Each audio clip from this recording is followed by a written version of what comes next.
Oh. The Honourable Leanne Dale-Seal. Gosh, I wasn't expecting to be taking this call at this particular minute. I thought that the government might take a call after my colleague Charles Chauvel's extensive traversing through the detail of this legislation, and I'm certainly very pleased that he has managed to get through such a significant number of different provisions that are addressed in the legislation. While he was speaking, though, I did actually have cause to reflect on the particular change that is proposed to the spelling of a word in the Dog Control Act 1996. And I actually found it quite extraordinary because I couldn't quite understand why we were omitting the word, and I'm presuming that this word is pronounced thar, and substituting the word tar. But then when I looked it up on the internet, I discovered that in fact thar is an alternative spelling for tar. So it may in fact be, well, according to Wikipedia it is, so it may not be a very good source. But in both instances, the reference to the word tar is indeed to a Himalayan mountain goat. I think the Speaker in the chair would certainly agree with that.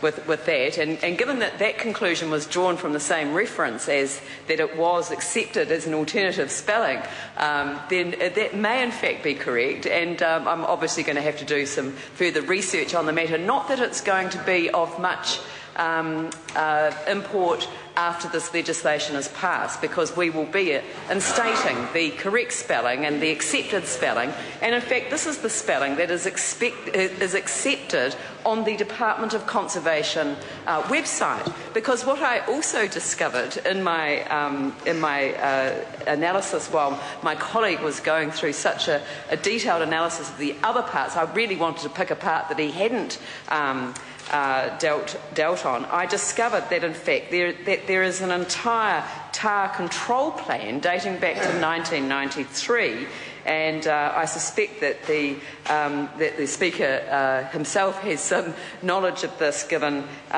where this is in relation to, and then discovered that in fact the tar creates significant threats to sensitive alpine and subalpine plant communities, and that there is a tar eradication program which actually involves inviting people to come and shoot tar in our country, and so it's also part of our visitor program as well. And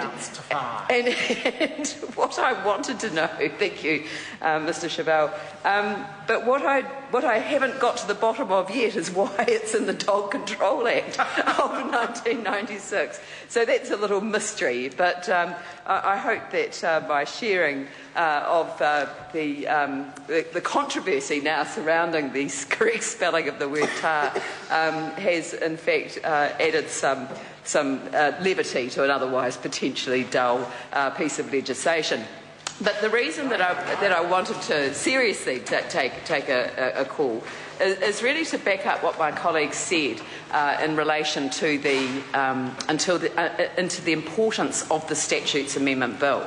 And the reason that I mention this is that legislation can take up an awfully long time in the House, particularly when we're coming back to amend things that are relatively minor technical amendments which people can agree to.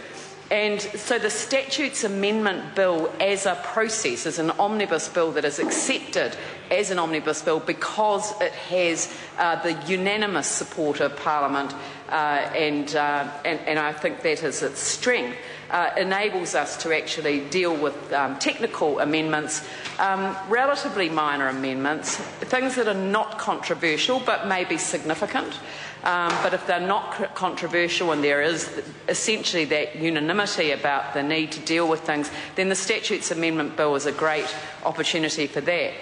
It isn't the only omnibus bill or the exception to the omnibus bill rule, which doesn't allow for omnibus bills unless there is that common common theme, and we've got a couple of others as well. I championed what was then known as the Regulatory Improvement Bill. That's become the Regulatory Reform Bill. Again, and that's picking up a commonality of theme, and they might be somewhat more controversial, so they may not be the technical amendments that can be dealt with in Statutes Amendment, but in fact are all elements of improving the regulatory framework where there is substantial agreement around the House in order to deal with these matters. Having been a Minister of Commerce, I can tell the House how frustrating it is to get ministerial colleagues to agree to prioritise something in their work programme when it is a minor amendment, but which might have such a major impact for improving the regulatory framework. And I'll just use one example of something that couldn't fit within the scope of a Statutes Amendment Bill, but could fit within the scope of a Regulatory Improvement Bill if it had been around at the time. And that was an amendment to the sale of liquor legislation, which would have allowed for people operating in an environment where they weren't dealing with the public. And I was thinking of one of our very large wineries up in the Hawke's Bay, where the owner of that, because of, I think, an oversight of Parliament in 1989, when the Winemakers Act was disestablished by the Sale of Liquor Act 1989, a relatively open regulatory framework, relatively simple regulatory framework for winemakers, was suddenly overtaken by the very detailed provisions of the Sale of Liquor Act, which then had only 4 licences, and I think that was problematic in terms of imposing a set of regulatory requirements on top of a regime that was never intended for that purpose. And so we ended up with a very well-established winemaker who wasn't serving wine to the public, wasn't selling at the cellar door, but ended up in a regime where he had to have a liquor licence, manager's certificate, and even the District Licensing Authority was saying, why are we seeing you in front of us for authorisation for this purpose? And that's when we realised that there was a significant problem in the legislation. Getting that onto the agenda of the Justice Ministry was hugely challenging because we were just about to enter into some regulatory reform around the sale of liquor. This is going back to 2007. And at the end of 2007, or really the beginning of 2008, I was given the role as Associate Justice Minister with responsibility for sale of liquor legislation, and the priorities of the ministry were changed. And the point that I'm making is that it is hugely challenging to meet this requirements of Parliament to bring matters to the House as a minister when you're competing against all of the other urgent attentions that can exist. And so I just really want to endorse the process of the Statutes Amendment Bill that we're debating this morning, but also to say that there does need to be room for flexibility around omnibus bills, and I think that it's possibly time for Parliament to revisit this issue again. And the reason that I say that is that the original prohibition on omnibus bills covering multiple acts dates back to the 1980s, when in fact it was a process that was abused. And I think a former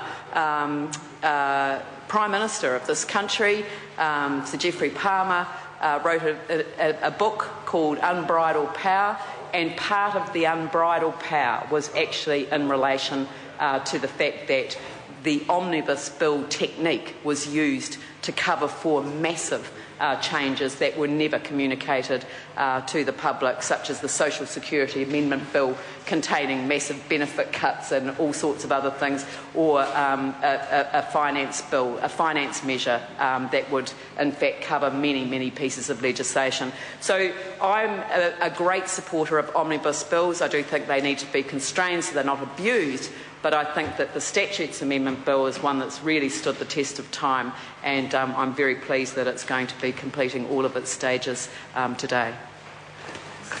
Melissa Lee. Thank you, Mr.